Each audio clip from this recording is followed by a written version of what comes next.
சில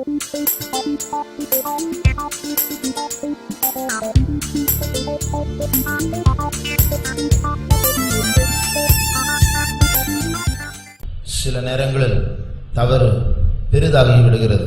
At some times these mistakes become very big. தவறு செய்யும்போது அதை சரிப்படுத்த முதல் படி தாழ்மைதான். When we make mistakes, the first step to correct these mistakes is humility. அந்த தாழ்மையோடு கூட நமக்கு ஒரு மனஸ்தாபம், மனம் திரும்புதல் அவசியமா இருக்கிறது. Along with this humility, we need to have a spirit of correcting ourselves. Repentance. நம்முடைய பாவத்தை ஒத்துக்கொண்டு முழு பொறுப்பை நாமே அந்த பாவத்திற்காக எடுத்துக்கொண்டு நாம் அதை அறிக்கையிட வேண்டும். We need to take whole responsibility for the sins that we make and we have to repent. வேதத்தில் இருக்கிறதான சில சம்பவங்களை உதாரணமாக வைத்துக்கொண்டு எப்படி மனம் திரும்ப கூடாது என்று இன்றைக்கு நாம் பார்க்க போகிறோம். Taking several examples from the Bible, we'll see how we should not repent. இப்படி நாம் மனம் திரும்பினால் உண்மையான விடுதலை அங்கே உண்டாகாது. In these ways of repentance, we will not have deliverance. இந்த மனம் திரும்புதல் என்று சொல்லும்போது அது இருதயத்தில் உண்டாகிறதான ஒரு உடைவு. This repentance is a form of brokenness in our hearts. ஆனால் அந்த உடைவு சீக்கிரமாக சில நேரத்தில் நீங்கிவிடும். மறுபடியுமாக நமக்குள் அந்த பழைய அகங்காரம், பெருமை வந்து விடுகிறது. This brokenness leaves our hearts very fast and the old arrogance returns to our hearts. நாம் எப்படி மனம் திரும்ப கூடாது என்று 4 காரியங்களை சொல்ல விரும்புகிறேன். There are 4 ways in which we have to not repent. ஒரு தவறை செய்யும்போது மற்றவர்கள் நம்மை மனஸ்தாபப்படும்படியாக, மனம் திரும்பும்படியாக, தாழ்த்தும்படியாக மற்றவர்கள் நமக்கு சொல்லிக் கொடுக்க கூடாது. When we commit a sin, other people should not cause us to repent or tell us to humble our sins. இது சிம்பிளான ஒரு காரியம். This is a simple thing. சின்ன வயசுல பிள்ளைங்க 2 பேர் சண்டை போடும்போது அவங்கள 2 கூப்பிட்டு 2 பேரையும் மிரட்டி என்ன சொல்லுவோம், நீ அவன்கிட்ட சாரி கேளு, நீ சாரி கேளு. அது சொல்லி கொடுத்து மனம் திரும்ப வைக்கிறது. When 2 small kids fight amongst themselves, when we call them and say ask sorry to each other, this is a form of repentance that people ask them to do. அது ஒரு genuine உண்மையான ஒரு மனம் திரும்புதல் அல்ல. That is not the true repentance. அவர்களாகவே sorry மன்னிப்பு என்று கேட்கும்போது அதில் ஒரு உண்மை இருக்கிறது. By their own selves, if they ask sorry, there is a true repentance there. அந்த பிள்ளைங்களை சாரி கேளு அப்படி சொன்னா எப்படி சாரி? அது சாரியா? If we tell those kids to ask sorry, they'll say sorry. Is that true sorry? அதனால உள்ளத்தில் இருக்கிறதான நிலவரம் தான் முக்கியமானது. வெளியில சாரி சொல்றதல்ல முக்கியம். The inner state is the real thing. Asking sorry outwardly is not important. அதனால மற்றவர்கள் நம்மை தூண்டி போய் ஒப்புரவாக, போய் சமாதானம் பண்ணு, போய் சாரி சொல்லு என்று சொல்லும்போது, நாம் அப்படி சொல்லும்போது அது உண்மையான மனம் திரும்புதல்ல. அந்த மனம் திரும்புதல், அந்த தாழ்மை, பாவத்தை ஒத்துக்கொள்வது அது தானாகவே நம்முடைய உள்ளத்திலிருந்து புறப்பட வேண்டும். When other people ask us to go and ask sorry and compromise, that's not true repentance. From our inner hearts we have to go and compromise and ask sorry. That's the true repentance. பொதுவாக 2 பேர் சண்டை போட்டா முந்திக் கொள்ளுகிறவர்கள், ஒப்புரவாக முடியாது, சமாதானம் பண்ண முடியாது முந்திக் கொள்ளுகிறவர்கள் தான் ஆண்டவருக்கு பிரியமானவர்கள். Generally, when 2 people strive against each other, the person who comes forward first to compromise and goes for peace is the one who is dear to God. ஆனால் நாம் பொதுவாக என்ன சொல்லுவோம், அவங்க வரட்டும் ஃபர்ஸ்ட், அப்போ நான் கேட்குறேன். But generally what we say is, let him come first, after that I'll go for peace. இப்படிப்பட்டதான மனம் திரும்புதல் தவறானது. இப்படி மனம் திரும்ப கூடாது. This form of repentance is wrong. இது ஒரு சிம்பிளான ஒரு காரியம், நமக்கு எல்லாருக்கும் உண்டு. இதை மாற்றிக்கொள்ள வேண்டும். This is a simple thing. We all have this inside ourselves and we have to change this. இரண்டாவது, நாம் மனம் திரும்புவதற்கு முன்பாக அநேக காரியங்களில் நாம் நியாயம் பேசி பிற்பாடு தர்க்கங்கள் உண்டாகும் போது, நியாயம் பேச இடமில்லாமல் போகும்போது கடைசியா மன்னிப்பு கேட்கிறோம், அம்மா தப்பு பண்ணுங்க. Secondly, we justify ourselves. We justify ourselves before repenting. நாம் அதை பேசிக்கொண்டே நியாயம் பேசிக்கொண்டே இருப்போம். கடைசியாக நியாயம் பேச வழி இல்லாமல் போகும்போது சாரி என்று சொல்வோம்.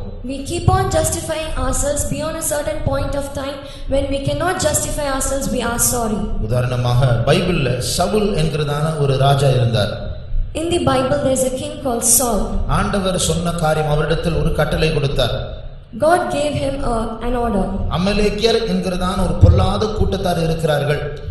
There is a group of people called the Amalekites. அநேகரை கொலை செய்திருக்கிறார்கள். They have killed many people. அநேக துன்மார்க்கமான காரியங்களை செய்திருக்கிறார்கள். They have done many wrong deeds. அந்த முழு வம்சத்தை நியாயம் தீர்க்க வேண்டும், அழித்து போட வேண்டும். You have to kill that entire tribe. ஒருவரையும் உயிரோடு வைக்க கூடாது. No one should be kept alive in that tribe. Saul போனான், ஆனால் சொல்லுவதை செய்யவில்லை. Saul went, but he didn't do what he was supposed to do. சிலவற்றை விட்டுவிட்டார், சிறந்ததை விட்டுவிட்டார், அவருக்கு பிடிக்காததை கொலை செய்து விட்டார். He left certain Amalekites and killed the ones whom he didn't like. ஆகையால் அவருக்கு பிடித்த பொருட்களை ஒதுக்கி வைத்தார். பிடிக்காததை இதெல்லாம் ஒன்றுக்கும் உதவாது என்று யோசித்த அந்த காரியங்கள் எல்லாவற்றையும் அவர் அழித்து போட்டார். He kept the things which he liked to himself, and the things which he didn't like, he destroyed them. அதற்கு பிறகு தீர்க்கதரிசி வரும்போது அவர் சொல்லுகிற காரியம், கர்த்தருடைய கட்டளையின்படியே நான் செய்தேன். When the prophet came later, he said, according to the God's word I did. வாசிங்க 1 Samuel chapter 15. Read 1 Samuel chapter 15. 13ஆம் வசனத்தை வாசிங்க. Verse 13. சாமுவேல் சவுலினிடத்தில் போனான். சவுல் அவனை நோக்கி, நீர் கர்த்தரால் ஆசீர்வதிக்கப்பட்டவர், கர்த்தருடைய வார்த்தையை நிறைவேற்றினேன் என்றான். பாத்தீங்களா, கர்த்தருடைய வார்த்தையை நிறைவேற்றினேன், கரெக்டா செஞ்சுட்டேன் நான். I have performed the commandment of the Lord. அது ஒரு பொய். That's a lie. சொன்னதை, தேவன் சொன்னதை செய்யவில்லை, ஆனால் செய்ததாக சொல்லுகிறார். He didn't do what God had commanded him to do, but he said that he did so. அப்பொழுது தீர்க்கதரிசி என்று சொன்னால் தூர பார்வை உள்ளவர், தீர்க்கதரிசி. ஆகையால் அவர் கேட்டார், அப்படியா, சொன்னதை செஞ்சியா, ஆண்டவருடைய கட்டளை கீழ்ப்படிஞ்சியா? அப்போ அந்த ஆடு சத்தம் கேட்குது, அது என்னது? A prophet is a one who has a foresight. So when Saul said that he had done according to the Lord's commandment, the prophet asked, if he had done so, what is the sound of the goat? அது ஜனங்க எல்லாம் அவங்க ஆடு மாடுலாம் வேணும், பலி செலுத்துறதுக்கு வேணும்னு கேட்டாங்க. அதனால அவங்க செஞ்சாங்க. அவர் ஒதுங்கி விட்டார். அவன் ஜனங்க மேல பழி போடுகிறார். Saul said the people wanted goats for sacrifice, so they took the animals for themselves, and he moved away. அப்போ சாமுவேல் கேட்கிறார், அந்த சாக்கு போக்கெல்லாம் ஒத்துக்கொள்ளல. சாமுவேல் கேட்கிறார், சவுலே, உன்னுடைய பார்வையிலே நீ சின்னவனா இருக்கும்போது ஆண்டவர் உன்னை அபிஷேகத்து ராஜாவாக அபிஷேகம் பண்ணல? So Samuel was saying, don't say all these excuses. When you were small in your sight, didn't the Lord anoint you and make you king? நீ சிறியவனா இருக்கும்போது ஆண்டவர் உன்னை தூக்கி வச்சாரே, இப்போ நீ என்ன பண்ற? நீ கீழ்ப்படியாம காட்டிட்டு இருக்கிறியே. When you were small, didn't the Lord make you king? Now why aren't you obeying the Lord? இல்ல, அதாவது ஜனங்க தான் அவங்க கேட்டாங்க, நான் அதை செய்யல, ஜனங்க கேட்டாங்க. அதனால மறுபடியும் சொல்லுகிறார், நீதியை நியாயம் பேசுகிறார். Again Saul kept justifying, saying, no, I didn't do it, the people wanted it, so they took those animals. அது ஒரு ஆவிக்குரிய காரியத்தை பலி செலுத்துறதுக்காக அவங்க வச்சிருக்காங்க. And that too he made a spiritual excuse, saying the people wanted those animals for sacrifice. அது காயினை போல சாதாரண பலி அல்ல, அமலேக்கியருடைய சிறந்த ஆடுகளை எடுத்து அதை வச்சு பலி செலுத்த ஆபேல் மாதிரி ஸ்பிரிச்சுவல் மாதிரி காட்டுறாரு. And that was not a normal sacrifice. It was the best of the Amalekites animals, and they wanted to make a sacrifice like Abel. அதனால அவர்கள் ஆபேலை போல ஆவிக்குரியவர்கள் என்று அவர் காண்பிக்க விரும்புகிறார். They wanted to show themselves like Abel. அப்போ Samuel திருப்பி கேட்டார், ஆண்டவர் பலி செலுத்த சொன்னார், எல்லாத்தையும் கொன்று போட சொன்னார், நீ பலி செலுத்துற, நீயே ஒரு ஆவிக்குரிய காரியத்தை உருவாக்கிட்டு நீ செய்றிய, உன்னுடைய பலியை விட கீழ்ப்படிதல் தான் உத்தமம். So Samuel asked Saul, did God ask you to make a sacrifice?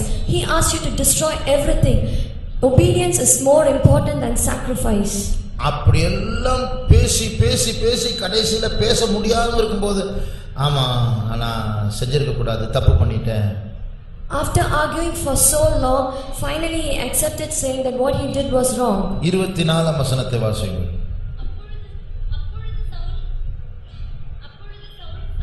நோக்கி, நான் கர்த்தருடைய கட்டளையையும் உம்முடைய வார்த்தைகளையும் மீறினதினாலே பாவம் செய்தேன். நான் ஜனங்களுக்கு பயந்து அவர்கள் சொல்லை கேட்டேன். சவுல் இதை ஃபர்ஸ்டே சொல்லி இருக்கலாமே. Saul could have said this in the beginning itself. நிறைய சாக்கு சொல்லி அப்படி இல்லை இப்படி இல்லை அப்படி இல்லை இப்படி இல்லை அவங்க தான் இவங்க தான் சொன்ன பிறகு இப்ப மாட்டின பிறகு ஆமா தப்பு செஞ்சுட்டேன். After making several excuses, finally after he got caught, he accepted saying that he had done wrong.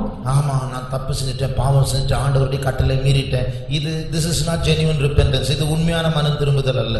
Yes, I have sinned and I have transgressed against the Lord, but this is not the true repentance. மாட்டின பிறகு நீதி எல்லாம் காட்டின பிறகு அதாவது சுயநீதியை பேசின பிறகு சாக்கு போக்கு சொன்ன பிறகு இப்ப வழி இல்லாம அதுக்கப்புறம் இப்போ செஞ்சது தப்பு.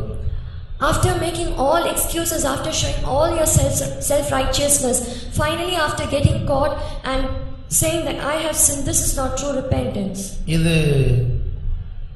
நம்மில் அநேகர் செய்யக்கூடிய ஒரு காரியம்தான். This is something which we all do. கூடிய மட்டும் நம்முடைய நீதியை காட்ட பார்ப்போம், முடியாத பட்சத்துல ஆமா தப்பு.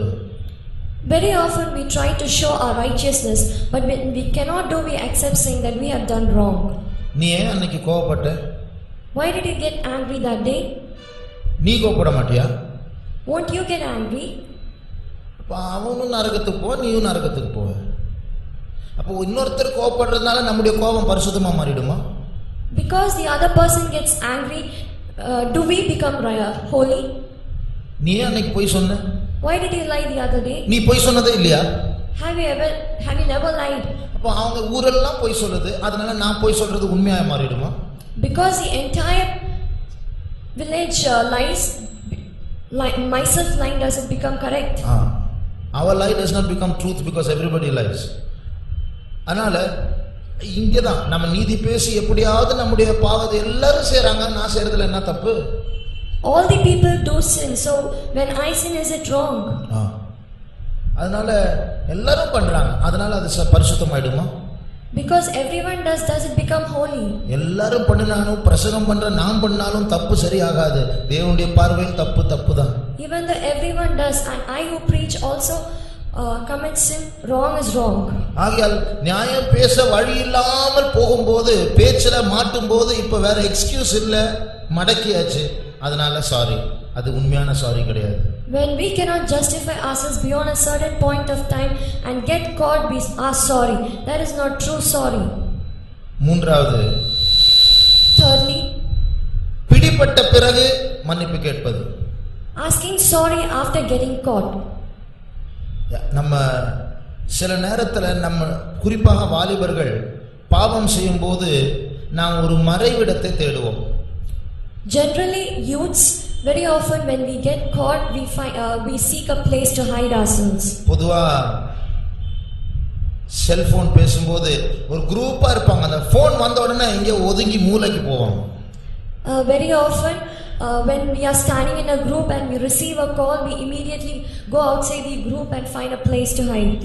ஏன்னா நமக்கு ஒரு பிரைவசி வேணும், அந்த பேச்சு யாரும் கேட்க கூடாது, நம்ம ஃப்ரீயா பேசும்போது வேற மாதிரி பேசணும். This is because we need a privacy. What we talk shouldn't be heard by others. அப்ப அந்த சீக்ரசி, அந்த பிரைவசி, அந்த தனிமை இருக்கும்போது நமக்கு ஒரு சாதகமான சூழ்நிலை பேசுறதெல்லாம் பேசலாம், நினைச்சதெல்லாம் செய்யலாம். அது ஒரு ஃப்ரீடம் கிடைக்குது பாவம் செய்வதற்கு. This secrecy or privacy when we are alone gives us a freedom to talk whatever we want and sin. அந்த நேரத்துல மனம் திரும்பல் வராது, ஏனென்றால் பாவம் செய்ய சூழ்நிலை ஓபனாக சாதகமா இருக்கிறது. At that point we won't have the heart to repent because the situation is such that we can sin. பைபிள்ல ஆகான் என்கிறதான ஒரு மனுஷன் இருந்தார். There was a person called Ahab in the Bible. ஏக்கன். அவர் தொடக்கூடாததை தொட்டு விட்டார், திருடி விட்டார். He touched those things which shouldn't be touched. And he stole it. அதை திருடி அதை அவருடைய கூடாரத்தில் மறைத்து வைத்தார்.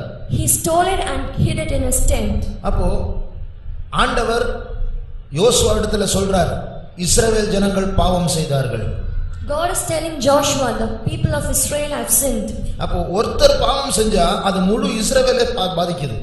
Because one person sinned, it affected the entire Israel. அதனால நாம் உணர வேண்டிய ஒரு காரியம் என்னவென்றால், உங்கள நம்மள ஒருத்தர் ஒரு தப்பு செஞ்சா அது தனிப்பட்ட தப்பு இல்ல, அது முழு சபையை பாதிக்கக்கூடிய ஒரு தவறு. So what we have to understand is if one amongst ourselves sins, it doesn't affect one person alone, it affects the entire church. அதனால நான் ஒரு தவறான ஒரு ஆபாசமான SMS டபுள் மீனிங்ல டைப் அடிச்சு அனுப்புனா அது எனக்கு மாத்திரம் இல்ல, முழு சபையை பாதிக்கும். So if I type a wrong SMS or an indecent SMS, it doesn't affect me alone, but it affects the entire church. அதனால இது தனிப்பட்ட விஷயம்னா பரவாயில்ல, அது எல்லாரையும் பாதிக்கணும்னா அப்ப நம்ம யோசிக்கணும் இல்லையா? If it is a personal thing, we needn't bother, but because it affects the entire church, we have to think about it. அதனால ஆண்டவர் சொல்லுகிறார், ஆகான் தனிமையா யாருக்குமே தெரியாம திருடக்கூடாததை திருடிட்டு அவருடைய கூடாரத்தில் வைக்கும்போது இஸ்ரவேல் ஜனங்கள் பாவம் செய்தார்கள் என்று அவர் சொல்லுகிறார். So when Achan stole those things and hid it in his tent, God is telling Israel has sinned. அதுக்கப்புறம் எல்லாருக்கும் தெரிஞ்சு போச்சு, யாரோ தப்பு பண்ணிட்டாங்க, யாரோ தப்பு பண்ணி நியூஸ் அப்படியே பரவுது இஸ்ரவேல் ஜனங்கள் மத்தியில. So everyone came to know that someone had sinned and the news spread about that someone had stolen things. கண்டிப்பா அது ஆகானுடைய காதுல வந்து சேர்ந்து எட்டி இருக்கும். It would have reached the ears of Achan also for sure. ஆனா ஆகான் என்ன யோசிச்சு, யாருக்கு தெரிய போகுது, யாரோ பாவம் செய்த பேர் தெரியாத மறைச்சிடலாம். But Achan would have thought, who would know that I have stolen? I can hide this. அதுக்கப்புறம் இன்னும் யாரும் முன்னாடி வரல, யார் தப்பு பண்ணது கொஞ்சம் வாங்க ஓப்பனா சொல்லுங்க, ஆண்டவர் நமக்கு ஜெயம் கொடுப்பார், முழு இஸ்ரவேல் பாதிக்கப்படுது, சொல்லுங்க சொல்லுங்க சொல்லுங்க, யாரும் சொல்லல, அமைதியா இருக்கிறாங்க எல்லாரும். So when they kept announcing saying, whoever has sinned, come forward, the entire of Israel is suffering, please come forward, God will give you victory. Still he didn't come forward. சரி, ஆண்டவர் சொன்ன சரி, அப்படி அவங்க சொல்லாதனால நான் வெளிப்படுத்துறேன். So God thought of revealing because he didn't come forward. சீட்டு போட்டார்கள். They cast lots. They cast lots. ஆகானுடைய கோத்திரம் தெரிந்தெடுக்கப்பட்டது. The tribe of Achan was chosen. ஆகான் யோசித்திருக்க வேண்டும், 12 கோத்திரத்துல வேற எந்த கோத்திரத்தையும் தெரிந்தெடுக்காம சீட்டு போடும்போது என் கோத்திரமே வந்தது, கிட்ட வந்துடுச்சே, மாட்ட போறேனா அப்படின்னு யோசிச்சு நான் சொல்லிடுறேன் அப்படின்னு சொல்லியிருக்கேன். அப்ப கூட தாழ்த்திருக்கேன். ஆனால் அப்ப கூட என்ன சொல்றாரு, இது தற்செயலா நடந்திருக்கலாமே, இன்னும் கூட தப்பிச்சிடலாம் அப்படின்னு சொல்லி அமைதியா இருக்கிறார். After casting lots, when the tribe of Achan was chosen, he could have thought saying, oh, maybe I would be revealed, shall I go and confess? But still he never thought about that. He thought that he could hide himself. It's a coincidence that his tribe was selected, so I can still hide myself. அப்போ இப்போ திருப்பியும் சீட்டு போடுறாங்க, அவருடைய குடும்பம் தேர்ந்தெடுக்கப்படுகிறது. Again they cast lots and his family was chosen. அப்பொழுது கூட அவருடைய பொல்லாத சிந்தனை என்ன சொல்லுகிறது, இது கூட தற்செயலா தான் இருக்கும், இன்னும் பேர் சொல்லலையே. Even then he thought maybe it can be a coincidence, still they haven't told my name. His evil mind told him that. அப்போ கடைசியா அவர் பேர் வந்தது. Finally his name was revealed. அப்போ இல்ல நான் சொல்லல அப்படின்னு சொல்லவே இல்லையே, ஆமா நான் தான் பாவம் செஞ்சேன். He didn't say no, I didn't commit the sin, but he accepted saying yes, I was the one who sinned. சமீபத்துல ஒரு கடையில ஒரு விசுவாசி புகை பிடிச்சிட்டு இருந்தார். Recently a believer was smoking in a shop. அந்த சபை ஊழியக்காரர் வந்து அந்த ரோட்ல போகும்போது அவர் கடைக்குள்ள உட்கார்ந்து புகை பிடிச்சிட்டு இருந்தார். When the worker of God was crossing that area, he saw the believer smoking in that shop. ஆனா அந்த விசுவாசி அந்த ஊழியக்காரனை பார்க்கல. But that believer didn't see the worker of God. ஃபெய்த்தம் போன பிறகு அந்த விசுவாசி அடுத்த கூட்டத்துக்கு வரும்போது பாப்போம், அன்னைக்கு அந்த கடையில உங்களை பார்த்தேனே அப்படின்னு சொன்ன உடனே ஞாபகம், ஐயோ அந்த கடையில நான் புகை பிடிச்சிட்டு இருந்தேனே ஞாபகம். இல்ல அது என்ன மாதிரி இன்னொருத்தர் இருக்கிறாரு. When he came for the service later, the worker of God asked the believer saying, I saw you in the shop the other day. But the believer said, no, it wasn't me, it was someone else like me. உன்ன மாதிரி இன்னொருத்தர் இருக்கிறான்னு உனக்கு எப்படி தெரியும்? அந்த கடையில ஒருத்தர் உன்ன மாதிரி இன்னொருத்தர் இருக்கிறான்னு யார் சொல்லி கொடுத்தது உனக்கு? How do you know that there's someone like you in that shop? அப்போ இந்த ஆகான் அப்படி கூட சொல்லல, உண்மையை ஒத்துக்கொண்டார். This Achan did not talk like this. He accepted his mistake. ஆமா நான் திருடுனேன், இப்படி பண்ணேன், அப்படி பண்ணேன், இதுக்கு 3 பொருட்களை அறிக்கை பண்ணினேன், கூடாரத்துல தோண்டி பார்த்தா எல்லாம் இருக்கு. Yeah, he confessed saying, yes, I stole these things. He confessed the 3 things and all these stolen goods were found in his tent. அதுக்கப்புறம் போய் பிடிபட்ட பிறகு சாரி கேட்டது, அது செல்லாத ஒரு சாரி, அவன் கொலை செய்யப்பட்டான். After getting caught, he asked sorry, but that sorry couldn't be accepted and he was killed. இது போல நாம் சில நேரத்துல பாவம் மறைவாய் இருக்கிற நேரத்துல நமக்கு செய்யும் போது யாருமே பார்க்கறதுக்கு இல்ல, இது ருசிகரமா இருக்கிறது என்று அறியும் போது தொடர்ந்து செய்யணும் ஒரு துணிச்சல் உள்ள எழும்போம். அந்த நேரத்துல மனம் திரும்பணும்னு உள்ள சொல்லி கொடுக்காது, இன்னும் கொஞ்சம் டீப்பா போகணும்னு சொல்லி கொடுக்கும். Likewise, when we commit sin in our hiding place, when there's no one to see us committing sin, our heart will encourage us to go more and commit more sin, and it won't allow us to repent. அப்போ கடைசியாக மற்றவர்கள் பார்த்து நம் பிடிபடக்கூடியதான ஒரு சூழ்நிலை வரும்போது அப்பொழுது போய் சாரி சொல்லுவோம். Finally, when a situation comes and others find out our sin, then we go and ask sorry. அப்போ நாம் மறைவிடத்தில் செய்கிறதான பாவத்தை பற்றி உண்மையான மனம் திரும்பல் வராவிட்டால், பிடிபடும் போது மனம் திரும்பினால் அது உண்மையான மனம் திரும்புதல் அல்ல. So when we do not repent, when we commit sin in the hidden place, and when we get caught and after that if we repent, that's not true repentance. அது உலகத்தில் இருக்கிறதான திருடர்கள் அவங்க எல்லாம் அப்படிதான். அவங்க மாட்டும் போது உடனே கையை கட்டி போலீஸ்காரங்க முன்னாடி ஐயோ செய்ய மாட்டேயா, இனிமே செய்ய மாட்டேன். அது தெய்வீகம் கிடையாது, அது மனுஷிகம். That's what the thieves of the world do. When they get caught, they fold their hands and they ask sorry. That's not godly repentance. That's human. அப்போ இப்படி நாம் பிடிபடுவதற்கு முன்பாகவே நமக்கு சூழ்நிலை சாதகமாக இருக்கும் பொழுதே ஆண்டவரிடத்தில் சென்று தவறை உணர்ந்து மன்னிப்பு கேட்பதுதான் உண்மையான மனம் திரும்புதல். Likewise, when we commit sin in the hidden place,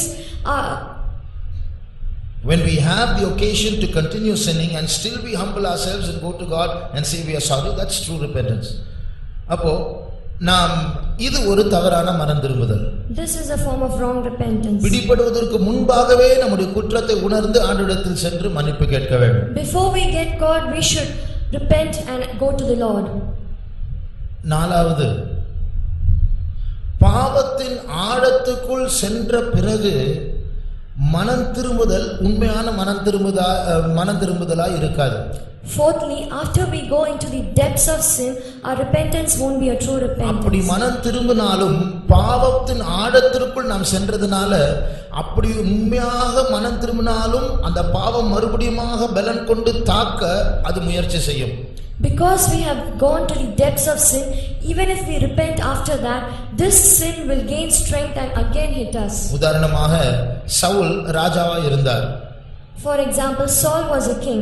தாவீது அந்த நாட்கள்ல சவுல் அவருடைய தீய சுபாவத்தின் நிமித்தம் கீழ்ப்படியாமை நிமித்தம் அவருக்கு விழுகை நடந்து கொண்டே இருக்கிறது. During those days, Saul, because of his sinful nature, he was disobedience. Because of his disobedience, he was having failures. அவர் விழுந்து கொண்டே இருக்கிறார்.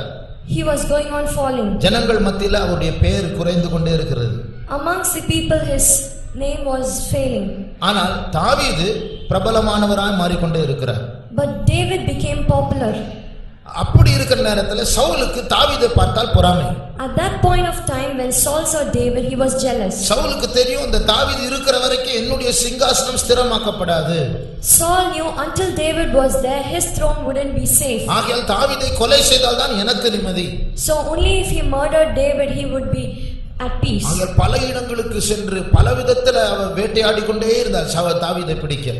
He went to several places and he tried to hunt David in different ways. ஆனால் ஒரு நாள் தாவீதுக்கு சவுலை கொலை செய்ய தருணம் கிடைத்தது. But at one point of time, David got the opportunity to kill Saul. ஒரு கேபிக்குள்ள சவுல் தூங்கி கொண்டிருக்கும்போது தாவீது உள்ளே போனால் சவுல் தூங்கி கொண்டிருக்கிறான்.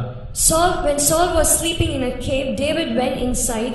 அந்த ஒரு கத்தியை கொண்டு அந்த வஸ்திரத்தின் ஓரத்தை வெட்டி எடுத்து கொண்டு வந்து விட்டார்.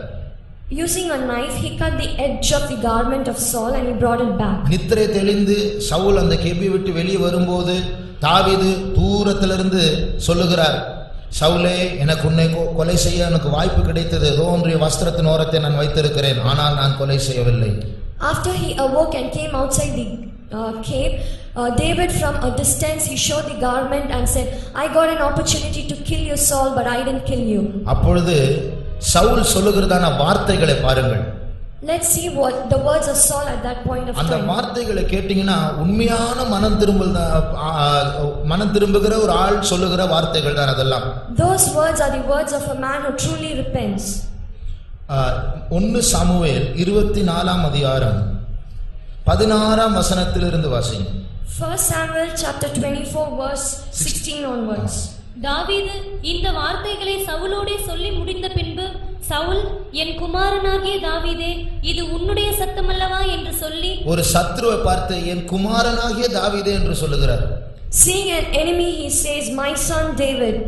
சத்தமிட்டு அழுது இது உண்மையான மன திரும்புதல். அழும்போது உண்மையான மன திரும்புதல் தானே.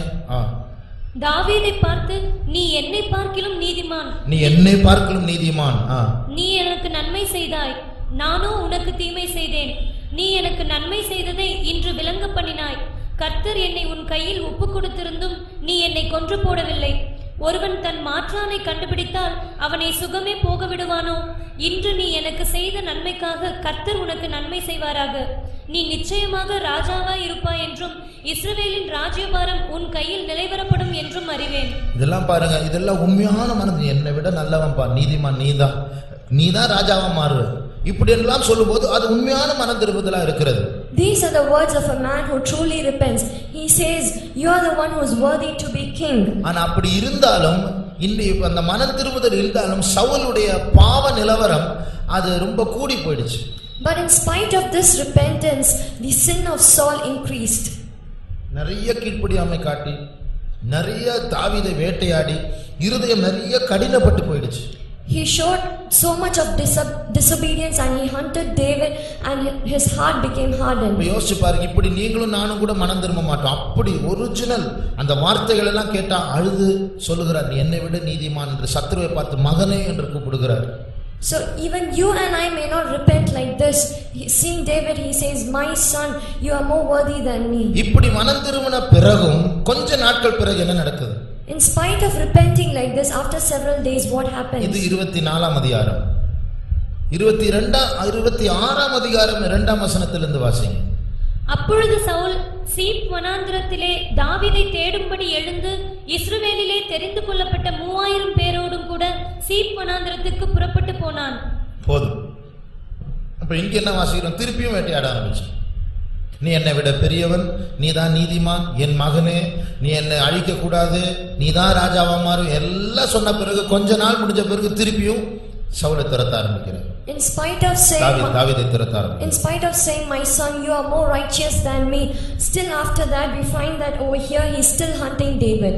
இது போல பாவம் வளர்ந்த பிறகு கொஞ்சம் டீப்பா போக ஆரம்பிச்சு, அதுக்கப்புறம் நம்ம ஃபெய்த் நமக்கு வந்து முட்டியில நின்று உபவாசம் எடுத்து இயேசுவே மன்னியும் சொல்லுவோம். ஆனா அந்த டீப்பா போயிட்டோமே, அது திருப்பி தாக்க ஆரம்பிக்கும்.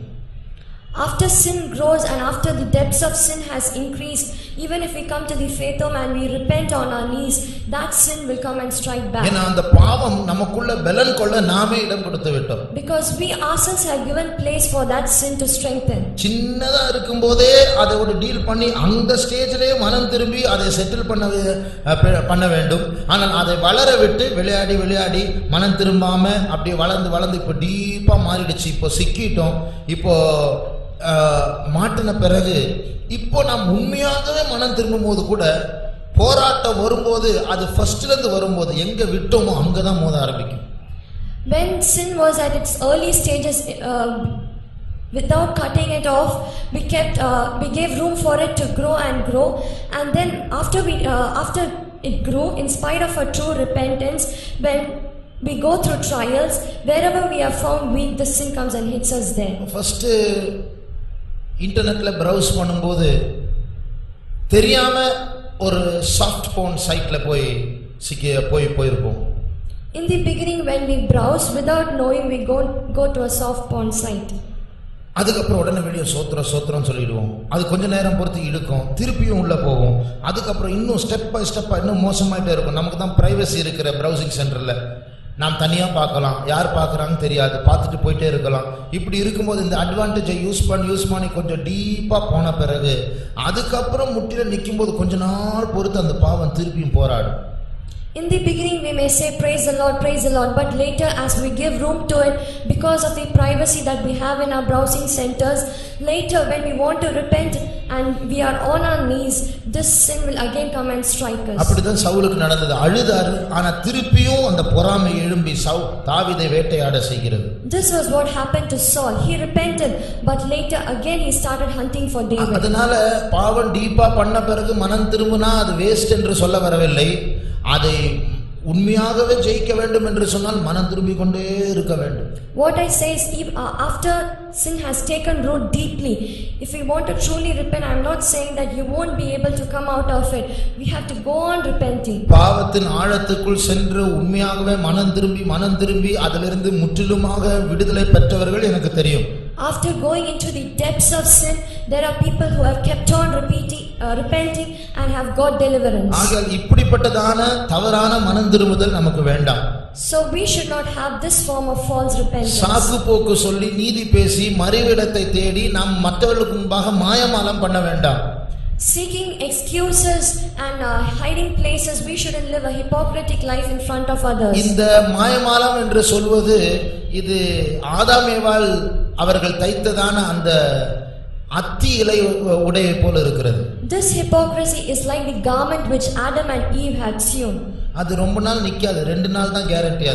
அது வாடி போயிடும், அது திருப்பியும் நிர்வாணம் வெளியே தெரியும். This garment of fig leaves is temporary. After some days it may dry and again your nakedness will be exposed. இது போல நாம் பொய் சொல்லி சாக்கு போக்கு சொல்லி நியாயம் பேசி அப்படி இல்லை இப்படி இல்லை என்ன மாதிரி இன்னொருத்தர் இப்படி எல்லாம் சொல்லி நாம் நடிச்சு வாழலாம். ஆனா அது சீக்கிரமாக மறுபடியும் வெளியே நம்முடைய நிர்வாணம் வெளியே தெரியும். அப்படி ஒருவேளை திறமைசாலியாக யாருக்குமே தெரியாதபடிக்கு இந்த பூமியில் மறைத்தால், எல்லா பாவங்களை மறைத்தால், சிங்காசனத்துக்கு முன்பாக நிற்கும்போது you can make several excuses and compromises with yourselves, but your nakedness will be exposed at some point of time. Even if you are very capable of hiding your sin such that no one else can see it, what will happen in front of the judgment throne? ஆண்டவருக்கு முன்னாடி இல்லன்னு சொல்ல முடியுமா? You cannot say no in front of the Lord. இன்றைக்கு நாம் மனுஷருக்கு முன்பா பல பொய்களை சொல்லி அப்படி இல்லை இப்படி இல்லை என்றெல்லாம் சொல்லி நடிச்சு நாம் எப்படியாவது சமாளிக்கலாம். Today in front of man we can say several excuses and lies and escape. இன்றைக்கு knowledge explosion ஆயிடுச்சு. அதாவது இன்னைக்கு அறிவு ரொம்ப பெருகிடுச்சு. அதனால உங்களுடைய அப்பா அம்மாக்கு தெரியாததெல்லாம் உங்களுக்கு தான் 2 மடங்கு நிறைய தெரியும். Today at this point of time there's knowledge explosion. What our parents do not know, we know it double fold. ஆனா நீங்க செஞ்ச தப்புக்கு எப்படி அப்பா அம்மா ஏமாத்தி பொய் சொல்லி அவங்கள நம்ப வைக்கலாம் நமக்கு ஐடியா நிறைய இருக்கு. We have got ideas to say excuses to our parents for the mistakes that we've committed. ஆனா கடைசியா ஆண்டவரை விட நமக்கு அறிவு இருக்கு, அவர்கிட்டயே மறைச்சிட்டு நம்ம யோசிக்க கூடாது. But finally we should never think that we have more wisdom than the Lord and we can hide from the Lord. அவருக்கு முன்னாடி நிற்க வேண்டிய ஒரு நாள் உண்டு. There is a day when we have to stand before him. ஆகையால் நம்முடைய தவறுகளை இன்றைக்கே சாக்கு போக சொல்லாமல் இதை சரிப்படுத்தி கொண்டால் நியாயத்தீர்ப்பின் நாளில் நாம் விடுதலை பெறுவோம். So if we do not make excuses now and repent, then on that judgment day we will be delivered. we'll be delivered. ஒரு கதை உண்டு. இப்படி there's a story that goes this way. ஒரு மனுஷன் ஒரு தவறில் அகப்பட்டார். A man was caught in a sin. ஒரு கேஸ் அவருக்கு விரோதமாக ஃபைல் ஆகப்பட்டது. A case was filed against him. அந்த நோட்டீஸ் வந்தபோது அவன் அந்த நோட்டீஸை பற்றி அசதியா இருந்து மறந்து போனான். When the notice came, he saw the notice and he just forgot about it. எனக்கு அந்த வக்கீல் தெரியும், இந்த வக்கீல் தெரியும், என்ன நடக்க போகுது நான் பார்த்துடுறேன் சமாளிச்சிடுறேன் அப்படின்னு சொல்லி கேர்லெஸ்ஸாக விட்டு விட்டார். I know this lawyer, I know that lawyer, I'll somehow manage, and he left it that way. மறந்து போய் விட்டார். He forgot about it. திடீரென்று ஒரு நாள் டிராவை ஓபன் பண்ணும்போது உள்ள அந்த நோட்டீஸ் இருக்கு. பார்த்தா அடுத்த நாள் case. Suddenly one day when he opened his drawer, he saw the notice and he saw that the following day was the case. அந்த ஹியரிங்க்கு ஒரு நாள் தான் இருக்குன்னு சொல்லும்போது ஐயோ நாளைக்கா என்று சொல்லி அவசரப்பட்டு அவர் அறிமுகமான ஒரு வக்கீலை தேடி போனார். Knowing that the hearing was the following day, he immediately hurried and went to a lawyer whom he knew. நான் ஒரு தப்புல மாட்டியிருக்கேன், எனக்கு விரோதமா நோட்டீஸ் வந்திருக்கு, நான் நாளைக்கு கோர்ட்ல நிக்கணும், நீங்க தான் என்னுடைய கேஸை பார்க்கணும், எனக்கு எப்படியாவது நீங்க விடுதலை வாங்கி கொடுங்க. I was caught in a sin, a notice has come against me and tomorrow I have to stand in front of the court, somehow you have to try and help me out. அந்த lawyer சொன்னார், எனக்கு நேற்று தான் promotion கிடைச்சது, நேற்று வரைக்கும் வக்கீலா இருந்தேன், இன்னிலிருந்து நான் ஜட்ஜா மாறி இருக்கேன், உன் கேஸை பார்க்க போறது நான் தான். That lawyer replied saying, till yesterday I was a lawyer, now I got a promotion and I'm going to become a judge, I'm the one who's going to hear your case. ஆகையால் இந்த வக்கீல் சொன்னார், எனக்கு ஒரு உயர்வு கிடைத்திருக்கிறது. நேற்று வரை நான் வக்கீலா இருந்தேன், இன்றைக்கு நான் ஜட்ஜாக மாறி இருக்கிறேன். This lawyer said that he had got a promotion. Until yesterday he was a lawyer and now he's become a judge. இப்போது என்ன ஆயிடுச்சு, ஜட்ஜுக்கே ஒரு உண்மை சொல்லிவிட்டார், நான் தப்பு பண்ணிட்டேன். Now what has he done? He's told the judge himself that he had done a mistake. இன்றைக்கு ஜீசஸ் நமக்காக வழக்காடக்கூடியவராக, ஒரு நல்ல வழக்கறிஞராக, ஒரு லாயராக நமக்காக பரிந்து பேச ஆயத்தமா இருக்கிறார். Today Jesus is a good lawyer who is interceding for us. 2 Samuel 14ஆம் அதிகாரம் 14ஆம் வசனத்துல ஒரு அழகான வசனம் உண்டு. 2 Samuel chapter 14 verse 14. நாம் மரிப்பது நிச்சயம், திரும்ப சேர்க்க கூடாதபடிக்கு தரையிலே சுவருகிற தண்ணீரைப் போல் இருக்கிறோம். தேவன் ஜீவனை எடுத்துக்கொள்ளாமல் துரத்துண்டவன் முற்றிலும் தம்மை விட்டு விலக்கப்படாதிருக்கும் நினைவுகளை நினைக்கிறார். துரத்துண்டவன் முற்றிலும் தேவனை விட்டு அகன்று போகாதபடிக்கு தேவன் நல்ல நினைவுகளை நினைக்கிறார். God thinks good things such that the banished will not be expelled from him. நாம் பாவத்தில் இருக்கிறோம். We are in sin now. ஆண்டவருடைய சமூகத்திலிருந்து துரத்தப்பட வேண்டிய சூழ்நிலையில் இருக்கிறோம். We are in a situation when we have to be expelled from the presence of God. ஆனால் இப்பொழுது ஜீசஸ் என்ன செய்கிறார் என்றால், நாம் துரத்தப்படாதபடிக்கு எப்படி திருப்பி சேர்த்து கொள்ளப்படலாம், இதற்காக நினைவுகளை நினைக்கிறார். என்ன ஐடியா பண்ணலாம், இந்த தம்பி என்னுடைய பிள்ளை இப்படி தப்பு பண்ணிட்டாலே நான் எப்படி அவளை திருப்பி கொண்டு வரலாம், இப்படி நினைவுகளை நினைக்கிறார். But now what Jesus is doing is he is devising ideas so that we may not be banished from his presence. He is thinking, my child has committed sin, now I have to think of ways such that he may not be removed from my presence. ஆனால் ஜட்ஜா மாறின பிறகு அப்படி நினைக்க முடியாது. But after he becomes a judge, he cannot devise such ideas. நீதியாக தீர்ப்பு சொல்ல வேண்டும். He has to give the hearing righteously. ஆனா அதற்கு முன்பாக அவர் இன்றைக்கு நமக்காக வழக்கறிஞராக இருக்கும் பொழுதே அவரிடத்தில் கிருபை பெற வேண்டும். So now when he is interceding for us, we have to receive his grace. நமக்காக நல்ல நினைவுகளை நினைக்கும் பொழுதே நாம் அவரிடத்தில் கிருபை பெற்றுக்கொள்ள வேண்டும். When he is devising good ideas for us, at that time itself we have to receive his grace. இப்பொழுது கேர்லெஸ்ஸா இருந்து நியாய தீர்ப்பின் போது நாம் ஆண்டவரே மன்னியும் என்று சொன்னால், அன்றைக்கு அந்த மன்னிப்பு too late. Now if we are careless during the judgment day, if we ask Lord help me out, then it's too late. ஒரு நாள் ஒரு டிக்கெட் கவுண்டர்ல ரயில்வே ஸ்டேஷன்ல நின்னுட்டு இருந்தேன். Once I was standing in the ticket counter in a railway station. 2 counters இருந்தது. There were 2 counters. பக்கத்துல இருந்தது. It was nearby. ஒரு கவுண்டர்ல 2 பேர் இருந்தாங்க. ஒரு கவுண்டர்ல யாருமே இல்லாத கவுண்டர்ல நான் போய் நின்னேன். In one counter there were 2 people waiting, in another counter there was no one, and I went to that counter. திடீர்னு ஒரு ஆள் எங்க இருந்து வந்து இந்த நிறைய பேர் இருக்கிற கவுண்டர்ல அவர் நின்னுட்டு என்ன தட்டி சொன்னார், நீ நிக்கிறது லேடிஸ் கவுண்டர்னு சொன்னார். Suddenly a person came and he joined the counter in which there were already 2 people, and he called me and said, the counter in which you are standing is a ladies counter. அதோட அர்த்தம் என்னன்னா, நீ முன்னாடி வந்தா கூட எனக்கு பின்னாடி தான் நீ வந்து நிக்கணும். What this means is, though you have come before me, now you have to come and stand behind me. ஏன்னா அவர் உள்ள நுழைஞ்சிட்டார். இப்போ நான் டிக்கெட் வாங்கிட கூடாதுல்ல, ஆனா லேடிஸ் கொண்டு நிக்காத, எனக்கு பின்னாடி வந்து நில்லு. He is telling me to come behind him and get the ticket. அப்போ அவருக்கு முன்னாடி நின்ன ஆள் ஒரு வார்த்தை சொன்னார்.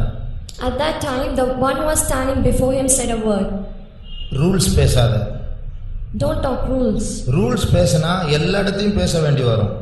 If you speak rules, then you'll have to speak about it everywhere. இது நடந்து ஒரு 25 வருஷம் இருக்கும், இன்னும் அந்த வார்த்தை ஞாபகத்துல இருக்கு. ரூல்ஸ் பேசினா எல்லா இடத்துலயும் பேச வேண்டி வரும். This had happened about 25 years back, but I can still remember those words. Don't talk rules. If you talk rules, then you'll have to talk about it everywhere. இது மாதிரி ஆண்டவர் கிட்ட மனம் திரும்ப வேண்டிய நேரத்துல, ஆண்டவருடைய கிருபை பெற வேண்டிய நேரத்துல நரகத்துக்கு தள்ளப்பட வேண்டியதான நாம் ரூல்ஸ் பேசி, நான் ஜெபம் பண்ண ஆண்டவர் ஒன்றும் செய்யறதில்ல, அவர் பேசுறதில்ல, அதனால நான் ஜெபத்தை நிறுத்த போறேன், இப்படி எல்லாம் ரூல்ஸ் பேசினா அவரும் பேசுவார் ரூல்ஸ். அப்புறம் நம்ம எங்க போவோம்? So now at this point of time when we have to turn ourselves and repent and seek his grace, if we keep talking rules saying I prayed but still you didn't forgive me, so I won't pray anymore. கிருபை வேணும்னு சொன்னா rules பேசக்கூடாது. If you want grace, then you shouldn't talk rules. எனக்கு விடுதலை வேணும்னு சொன்னா வாயை மூடணும், வாயை திறந்தா நான் பாவின்னு சொல்லணும். If you want deliverance, then you have to shut your mouth. If you open your mouth, you have to confess saying that you are a sinner. நம்முடைய கண்களை மூடுவோம். Let's close our eyes. நமக்குள்ள எத்தனையோ பாவங்கள் உண்டு. There are many sins inside us. வெளிப்பிரகாரமா பார்த்தா நமக்குள்ள நாம எல்லாரும் நம்ம யோசிப்பாங்க ரொம்ப ஸ்பிரிச்சுவல்னு சொல்லி. நமக்குள்ள என்ன இருக்கு நமக்கு தானே தெரியும். Outwardly, everyone might think that we are very spiritual, but what is inside is known only to us. வெளியிலிருந்து பார்த்தா பரிசுத்தவான் பரிசுத்தவாட்டி வாலிபத்துல எவ்வளவு வைராக்கியமா இருக்கிறாங்க, நம்மை பாராட்டுவாங்க. ஆனா நம்முடைய ரகசிய ஜீவிதத்துல நமக்குள்ள இருக்கிற போராட்டங்கள் நமக்கு தானே தெரியும். Outwardly, everyone might think saying she's a very spiritual boy or girl at this young age, see how strong she is for the Lord. But inwardly, only we might know what our trials we are அந்த facing. உண்மையான நிலவரம் நம்முடைய உண்மையான நிர்வாணம் நமக்கு தெரியும். We know our true nakedness. பிசாசுக்கும் தெரியும். Even Satan knows it. ஆண்டவருக்கும் தெரியும். And the Lord knows it. நமக்கு உண்மையான விடுதலை கிடைக்க வேண்டும் என்றால் மற்றவர்கள் அந்த நம்மை பற்றி பாராட்டி பேசுகிற அதெல்லாம் வேண்டாம் பிரியமானவர்களே, அதெல்லாம் குப்பையில போடுவோம். நமக்கு தெரியும் அது போய் அப்படி நினைக்கிறாங்க. ஆனா நாம் அப்படி அல்ல. If we want true deliverance, then we have to confess to the Lord what all others speak about us greatly. We should throw that in the dustbin. ஆண்டவரே நான் ஒரு பாவி, Lord, I am a sinner. என்னிடத்தில் உம்மிடத்தில் கொண்டு வர எந்த நீதியும் இல்லை ஆண்டவரே. There is no righteousness that can bring me towards you. அந்தரங்கத்தில் ரகசிய ஜீவிதத்தில் எத்தனையோ ஓட்டைகள் உண்டு. There are many holes in my secret life. எத்தனையோ தோல்விகள் உண்டு. There are many failures. நான் இப்படி இருந்தால் நான் எவ்வளவு நாள் இப்படி இருக்க முடியும், நான் நரகத்துக்கு தான் போவேன் என்கிற கவலையும் உண்டு. If I am in this state, for how many days will I remain like this before going to hell? That is pricking me. நம்முடைய பெருமை நம்மிடத்தில் சில காரியங்களை சொல்லும். Our pride may tell us several things. நீ இப்படி தான் இருக்க போற, நீ எத்தனை தடவை மனம் திரும்பிட்ட, எத்தனை தடவை ஜெபிச்சிட்ட, உனக்கு விடுதலை கிடைக்காது. You are going to be like this. How many times you have repented and prayed, but you won't get deliverance. நீ தற்கொலை பண்ணிடு, அப்பதான் முடியும். இது இல்லனா உன்னுடைய ஃபியூச்சரே கெட்டு போயிடுச்சு, இனி உனக்கு நம்பிக்கையே கிடையாது. You commit suicide, only then you can escape. Your future is spoiled. Now you have no hope. நீ ஜீசஸ் கிட்ட வந்து பிரயோஜனமே கிடையாது. நீ ஃபுல்லா அந்த கிறிஸ்தவ வாழ்க்கையில வந்த, நீ ஜெபிச்சு பார்த்து உனக்கு விடுதலை கிடையாது. அதை விட இருக்கிற கொஞ்ச நாட்கள நீ நல்ல லைஃபை என்ஜாய் பண்ணிட்டு பாவமெல்லாம் செஞ்சு நரகத்துக்கு போறதானே பெட்டர். நீ இங்கேயும் இல்லை அங்கேயும் இல்லைன்னு இப்படி எல்லாம் நியாயமா பேசும் பிசாசு. There is no use of coming to Jesus. Till now you've led a Christian life, but still there's no hope. So now for how many days you live, enjoy it. Like this, Satan will try to argue with you. நம்பிக்கையை விட்டு விட வேண்டாம். But we should not lose our hope. சாத்தானின் சத்தத்திற்கு செவி கொடுக்க வேண்டாம். We shouldn't give ears to the devil. Rules பேச வேண்டாம். We shouldn't talk rules. ஆண்டவருடைய கண்களில் எனக்கு கிருபை வேண்டும் என்று மாத்திரம் அறிந்து அவருடைய சமூகத்துக்கு வருவோமாக. We should come to the presence of the Lord seeking His grace. பாவம் செய்தது நான். We are the ones committing sin. குற்றவாளி நான். We are the wrongdoers. அவர்கள் இவர்கள் என்று சொல்லி அவர்கள் தான் காரணம், அவர்கள் கொண்டு போனார்கள், எனக்கு தெரியாது, அவர்கள் பேசினார்கள், ஆகையால் தான் செய்தேன், இதெல்லாம் சொல்ல வேண்டாம். Putting the blame on others, saying that they were the ones for me committing sin is of no use. நம்முடைய ஆண்டவர் அநியாயமான போலீஸ்காரர் அல்ல, அவர் இரக்கமுள்ள பிரதான ஆசாரியன். Our Lord is not a policeman, he is a gracious high priest. லஞ்சம் கொடுத்தால் தான் விட்டு விடுவார், இல்லை என்றால் அடிப்பார். அப்படிப்பட்டதான கெட்டு போன தேவன் அல்ல நம்முடைய தேவன். அவர் நீதி உள்ளவர், அதே நேரத்தில் இரக்கம் உள்ளவர். Only if you give bribe will he set us free. He is not that kind of a hard-hearted policeman, but he is a gracious, merciful God. இன்றைக்கு அவர் ஜட்ஜ் அல்ல, இன்றைக்கு அவர் லாயராக நம்மோடு கூட இருக்கிறார். Today he is not a judge, but he is a lawyer who is with us. துரத்தப்பட்ட அவருடைய பிள்ளைகளை எப்படி திரும்ப கொண்டு வரலாம் என்ற நினைவுகளை நினைத்து கொண்டிருக்கிறார். He is the one devising ideas to bring the banished people. தொடர்ந்து நினைக்க அவருக்கு இடம் கொடுப்போமா? Let's give room so that he might again keep devising ideas. என் பாவத்திற்கு நான் தான் பொறுப்பெடுக்கிறேன் என்று சொல்லுகிறவர்கள் எத்தனை பேர்? How many of you are ready to take responsibility for the sins that you have done? நான் பாவம் செய்தேன், அதற்கு நான் 100% பொறுப்பை எடுத்துக் கொள்ளுகிறேன் என்று எத்தனை பேர் சொல்லக்கூடும்? I have committed sin and I take 100% responsibility for that. நான் சாக்கு போக்கு சொல்லி மாயமாலம் பண்ணி மற்றவர்களுக்கு முன்பாக பெரிய நீதிமானை போல் நடித்து நான் நரகத்துக்கு போக கூடாது, இந்த இடத்தில் தேவ சமூகத்திற்கு முன்பாக நான் அறிக்கையிடுகிறேன், நான் ஒரு பாவி, எத்தனை பேர் சொல்லக்கூடும்? Saying excuses and leading a hypocritic life and being ready to go to hell. Instead of that, how many of you are ready to confess, saying that I am a sinner and I need your grace? கரங்களை உயர்த்துங்கள். நம்முடைய வழக்கறிஞர் நம்ம மத்தியில் இருக்கிறார். Our intercessor is before us. அவர்கிட்ட உண்மையை சொல்லுங்க. பொய்யை சொல்ல வேண்டாம், மறைக்க வேண்டாம், அரைக்குறையாக சொல்ல வேண்டாம், நீதி பேச வேண்டாம், பிடிபடும் போது மாத்திரம் சொல்ல முன்வர வேண்டாம், விளையாட போக வேண்டாம். இப்பொழுது உண்மையை சொல்லுவோமாக. Let's not say excuses or lies or half truth. Let's confess everything. ஆண்டவரே நான் பாவம் செய்தேன். Yes Lord, I've committed sin. நான் என்னுடைய இருதயம் பொல்லாத இருதயம் ஆண்டவரே. My heart is a very bad heart. நான் இங்கே ஒரு கிறிஸ்தவனை போல இங்கே நடித்து நான் வாழ்ந்து வருகிறேன். உண்மையை பார்த்தால் நான் ஒரு தகுதி அற்றவன், இந்த பரிசுத்த ஸ்தலத்தில் இருக்க தகுதி அற்றவன். I am acting before you Lord, but when I am in your Holy Spirit, I'm holy presence, I'm not fit to be here Lord. ஒரு நிமிடம் தருகிறேன். உண்மையை சொல்லுவோம் ஆண்டவரிடத்தில். மறைக்க வேண்டாம், உண்மையை பேசுவோம், ஆண்டவரிடத்தில் பேசுவோம். உண்மையான அந்த செய்த காரியங்கள், போன காரியங்கள், மறைத்த காரியங்கள், அது ஆண்டவருடைய சமூகத்தில் இப்பொழுது ஓப்பனாக வெளிரங்கமாக சொல்லுவோமா? கர்த்தருடைய கரத்தில் கிருபை வேண்டுமா இல்லையா? அதுதான் கேள்வி. ஆண்டவருடைய கரத்தில் எனக்கு விடுதலை வேண்டுமா இல்லையா? நான் பரலோகத்துக்கு போக வேண்டுமா இல்லையா? வழக்கறிஞர் நமக்காக பரிந்து பேச வேண்டுமா இல்லையா? பேசுவோமாக, ஆண்டவரிடத்தில் சொல்லுவோமாக, குற்றங்களை ஒத்துக்கொள்வோமாக. ஒரு நிமிடம் தருகிறேன், ஆண்டவரோடு பேசுவோமாக. உள்ளத்தில் மறைவாய் இருக்கிறதான இதுவரைக்கும் ரகசியமாக வைத்துக் கொண்டிருந்த பாவத்தை வெளியே கொண்டு வருவோமாக. அதை தலை நசுக்குவோம். ஆண்டவரிடத்தில் பேசும்போது விடுதலை நம்முடையதா இருக்கும். இரக்கமுள்ள பிரதான ஆசாரியன் நம் பட்சத்தில் இன்றைக்கு அவர் இருக்கிறார். இன்றைக்கு ஜட்ஜாக இல்லை, நம்மை நியாயத்தீர்க்கும்படியாக இல்லை, கோலோடு வரவில்லை. அவர் இரக்கத்தோடு வந்திருக்கிறார், இரத்தத்தோடு வந்திருக்கிறார், நம்மை மன்னிக்க வந்திருக்கிறார். யார் யார் உண்மையை ஒத்துக்கொண்டு ஆண்டவரே உம்முடைய ரட்சிப்பை நான் தேடி வந்திருக்கிறேன் அப்பா என்று சொல்லும்போது கர்த்தர் விடுவிக்க அவர் வருவார். நம்மத்தில் அவர் அசைவாடி கொண்டிருக்கிறார், நம்மத்தில் அவர் நடந்து கொண்டிருக்கிறார். நமக்கா பரிந்து பேச பிதாவண்டை செல்லும்படி அவர் ஆயத்தம் உள்ளவராக இருக்கிறார். இந்த நல்ல தருணத்தை நழுவ விட வேண்டாம். அவரிடத்தில் உண்மை சொல்லுவோமாக, பேசுவோமாக. ஆண்டவரே நாங்கள் தாழ்த்துகிறோம் அப்பா. நாங்கள் எல்லாரும் உம்முடைய சமூகத்தில் பாவிகளா இருக்கிறோம். ஆண்டவரே உம்முடைய கிருபை வேண்டும். மறைவாக செய்ததான எல்லா குற்றங்கள் தவறுகளை நீர் மன்னியும் ஆண்டவரே.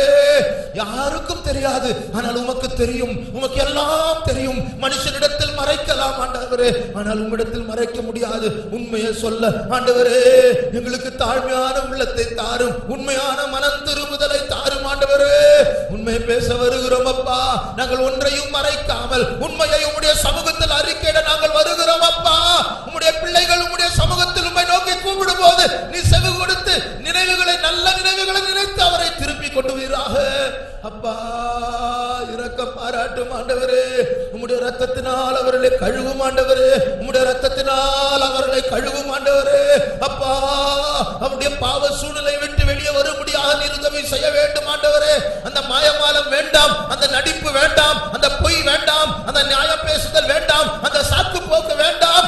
நான் பாவி ஆண்டவரே, நாங்கள் பாவிகள் ஆண்டவரே. உம்முடைய கிருபை வேண்டும், உம்முடைய மன்னிப்பு வேண்டும் ஆண்டவரே. நீர் எங்களை நீதிகரிக்க நாங்கள் விரும்புகிறோம் அப்பா. உண்மை பேசுகிறோம் அப்பா. இயேசுவே ஸ்தோத்திரம் ஆண்டவரே, ஸ்தோத்திரம் ஆண்டவரே, ஸ்தோத்திரம் ஆண்டவரே, ஸ்தோத்திரம் இயேசுவே. Thank you Lord, we thank you Jesus, we praise you, we praise you. ஸ்தோத்திரம் ஆண்டவரே, we praise you, we praise you, we praise you, we praise you. ஆண்டவர் நம் பட்சத்தில் இருக்கிறார். பாவம் செய்தது அவருக்கு விரோதமாக தான். உண்மையை பார்த்தால் அவர் நமக்கு சத்துருவாய் இருக்க வேண்டும், நம்மேல் கோபமா இருக்க வேண்டும். ஆனால் இப்பொழுதும் நம்மேல் கோபப்படாமல் எப்படி அவருடைய பிள்ளையை திருப்பி கொண்டு வரலாம் என்று நினைவுகளை நினைத்து கொண்டிருக்கிறார். இந்த நேரத்தில் மனஸ்தாபத்தோடு ஆண்டவரே நான் பாவி என்று உண்மையை அவரிடத்தில் சொல்லும் போது நம்மை திருப்பி சேர்த்து கொள்ள அவர் நல்ல மெய்ப்பனாய் இருக்கிறார், நல்ல தகப்பனாய் இருக்கிறார். அவர் போலீஸ்காரர் அல்ல, அவர் நமக்காய் தகப்பனாய் இருக்கிறார். அவர் இன்னும் நம்மை நேசிக்கிறார். நாம் பாவிகளா இருந்தாலும், கடந்த வாரத்தில் பலமுறை அவரை துக்கப்படுத்தினாலும், ரகசிய ஜீவித்தில் தோல்வி உள்ளவர்களாக அவருக்கு விரோதமாய் நடந்தாலும் அவர் இன்னும் நேசித்துக் கொண்டிருக்கிறார். அவரிடத்தில் வருகிறவர்களை அவர் புறம்பே தள்ளுவதில்லை என்று அவர் சொல்லுகிற தேவன். ஆகையால் தாழ்த்தி செல்லும் பொழுது அவர் சேர்த்துக் கொள்ளுகிற தேவன், அரவணைக்கிற தேவன். இன்றைக்கும் பாவிகளாகிய நம்மை அரவணைக்கும்படியாக அவர் காத்துக் கொண்டிருக்கிறார். போவோமாக, தாழ்த்துவோமாக, உண்மையை சொல்லுவோமாக. அவர் நம்மை விடுவிக்கிற கர்த்தர். ஜீசஸ் ஷபாடியா சமுனங்கரபஹலப சபானி அம்துரா. ஆண்டவரே உம்முடைய பிள்ளைகள் அழுது உம்முடைய நோக்கி கூப்பிடுகிறார்கள் அப்பா. நீர் இறங்கி ஆண்டவரே விடுவித்து ஆண்டவரே உம்முடைய பிள்ளைகளை அவர்களை மாற்ற வேண்டும் ஆண்டவரே. இனி மாயமாலமான ஜீவியம் வேண்டாம் அப்பா. தாழ்த்துகிறோம், மறுபடியுமாய் தாழ்த்துகிறோம், மறுபடியுமாய் தாழ்த்துகிறோம். உள்ளத்தில் ஒரு சத்தம் சொல்லுகிறது, இதை எத்தனை முறை செய்து விட்டாய், ஆனாலும் விடுதலை இல்லை, இனி என்ன செய்து பிரயோஜனம்? ஆண்டவர் சொல்லுகிறார், விடாதே, அந்த சத்தத்திற்கு செவி கொடுக்காதே, மறுபடியுமாய் தாழ்த்து, பெருமை உடையட்டும், தோல்வியை ஒத்துக்கொள்வாயாக. அந்த பெருமை திருப்பி அது மனம் திரும்பாதபடிக்கு சாக்கு போக்கு சொல்லிக் கொண்டிருக்கிறது. அந்த சத்தத்திற்கு செவி கொடுக்க வேண்டாம், மறுபடியுமாய் தாழ்த்துவோம். 100 முறை பாவம் செய்தாலும் 100 முறை தாழ்த்துவோம். 1000 முறை பாவம் செய்தாலும் 1000 முறை தாழ்த்துவோம். கர்த்தருடைய கண்களில் தயவு வேண்டும் என்றால் மறுபடியுமாய் தாழ்த்துவோம். கர்த்தர் நம்மை அவருடைய ரத்தத்தினால் கழுவ வேண்டும் என்றால் மறுபடியுமாய் தாழ்த்துவோம். உண்மையை சொல்லுவோம். அந்த சாத்தானின் சத்தத்திற்கு செவி கொடுக்க வேண்டாம்.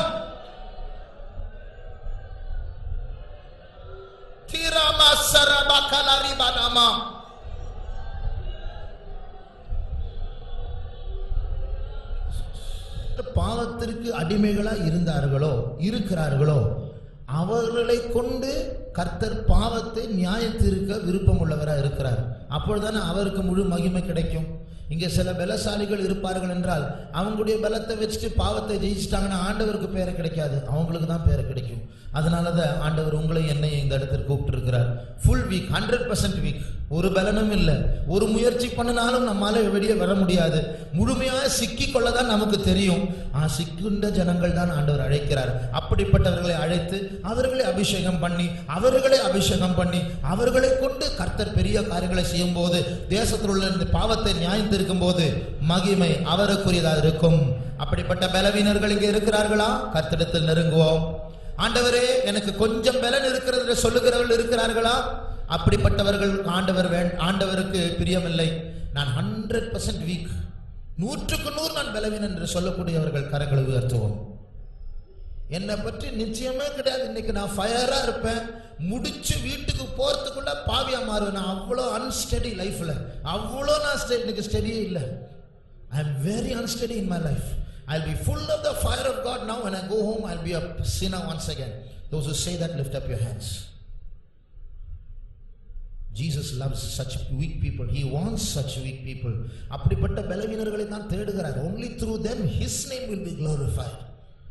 ஆகையால் கர்த்தர் விடுதலை தரும்போது யாராவது உங்களை கேட்டா நீங்க எப்படி இவ்வளவு பரிசுத்தமா இருக்கிறீங்க, நீங்க என்ன சொல்லலாம்? சிரிச்சுட்டு சொல்றேன், நானா பரிசுத்தமா? பாவி, முழுக்க பாவி. எனக்குள் நான் இருப்பது கர்த்தருடைய கிருபை மாத்திரமே. நான் நிர்மூலமாகாமல் இருப்பது கர்த்தருடைய கிருபை மாத்திரமே. எனக்குள் இருக்கிறவர் பெரியவர். ஆகையால் நான் பிழைத்திருக்கிறேன், ஆகையால் நான் ஜெயித்திருக்கிறேன் என்றுதான் சொல்லுவோம். அந்த தேவன் நம்மத்தில் அசைவாடி கொண்டிருக்கிறார். அவர் நம்மை அபிஷேகித்துக் கொண்டிருக்கிறார்.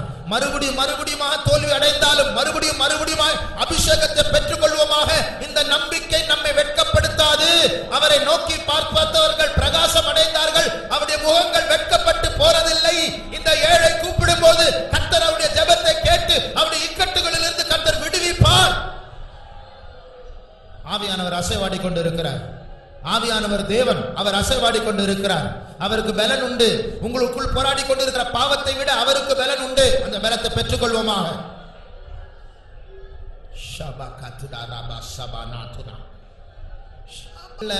சாமி இறங்கும் அப்படின்னு சொல்லுவாங்க. சாமி இறங்கும். ஆனா நமக்குள்ள சாமி இறங்கல. நம்முடைய உள்ளத்திலிருந்து அவர் எழும்புகிறார். அவர் நமக்குள்ளதான் இருக்கிறார். அப்ப அமைதியா இருக்கிறவர் இப்பொழுது எழும்பிக் கொண்டே இருக்கிறார். உங்களுக்கு தெரிகிறதா? அந்த வித்தியாசம் தெரிகிறதா? ஆண்டவருடைய வைராக்கியம் உள்ளத்தில் எரிந்து கொண்டு பிரகாசித்துக் கொண்டு இருக்கிற தெரியுதா? அந்த பாவத்துக்கு விரோதமா ஆண்டவருடைய கோபம் அது மூண்டு கொண்டு இருக்கிறது என்று நமக்கு உணர முடிகிறதா? இடம் கொடுப்போமாக. அவர் நமக்குள் எழும்ப இடம் கொடுப்போமாக.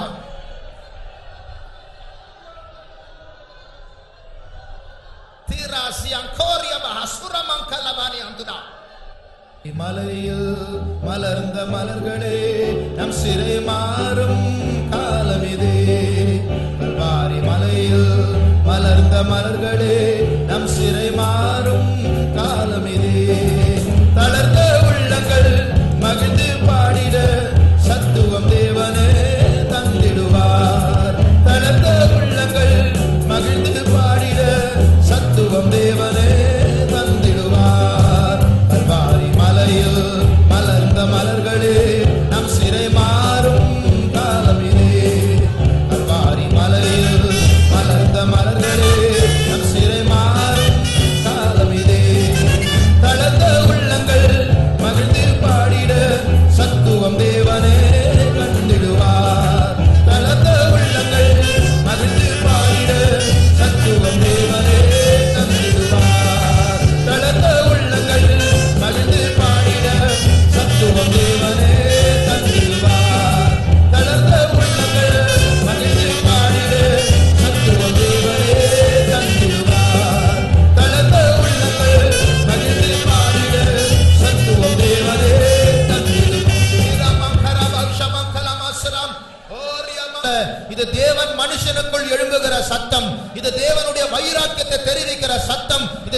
கோபத்தை வெளிப்படுத்துகிற சத்தம், இது பாவத்தை ஜெயிக்கிற சத்தம், பிசாசை ஓட வைக்கிற சத்தம், பாதாளத்தை நடுங்க வைக்கிற சத்தம். அந்த சத்தம் இங்கே தொனிக்கட்டும், இங்கே கேட்கப்படட்டும். உம்முடைய உள்ளத்தில் ஆண்டவர் எழும்பிக் கொண்டிருக்கிறார்.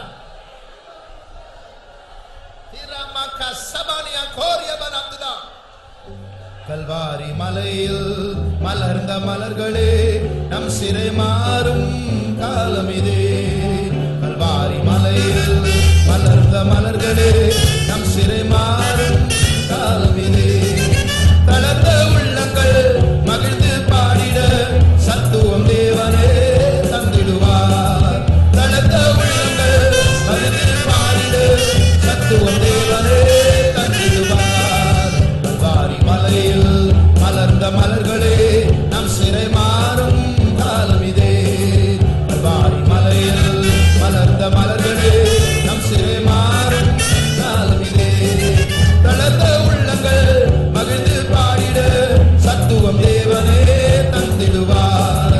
தளர்ந்த உள்ளங்கள் மகிழ்ந்து பாடிட சத்துவம் தேவனே தந்திடுவார். பாதாள ஜனத்தை பாவத்தால் விழுங்க கொடூரமாகவே சீரிடுதே. பாதாள ஜனத்தை பாவத்தால் விழுங்க கொடூரமாகவே சீரிடுதே. பிறப்பில் நின்று ஜனத்தை காக்கும் வீரர் வேகமாய் புறப்படுவீர். பிறப்பில் நின்று ஜனத்தை காக்கும் வீரர் வேகமாய் புறப்படுவீர். எச்சித்து முழங்கும் யூதாவின் சிங்கமாய் கர்த்தர் நம் முன்னே செல்கின்றார். எச்சித்து முழங்கும் யூதாவின் சிங்கமாய் கர்த்தர் நம் முன்னே செல்கின்றார். கொடிகள் பறக்கும் கர்த்தரின் சேனையாய் சாத்தானின் கோட்டையை தகர்த்திடுவோம். கொடிகள் பறக்கும் கர்த்தரின் சேனையாய் சாத்தானின் கோட்டையை தகர்த்திடுவோம். கொடிகள் பறக்கும் கர்த்தரின் சேனையாய் சாத்தானின் கோட்டையை தகர்த்திடுவோம்.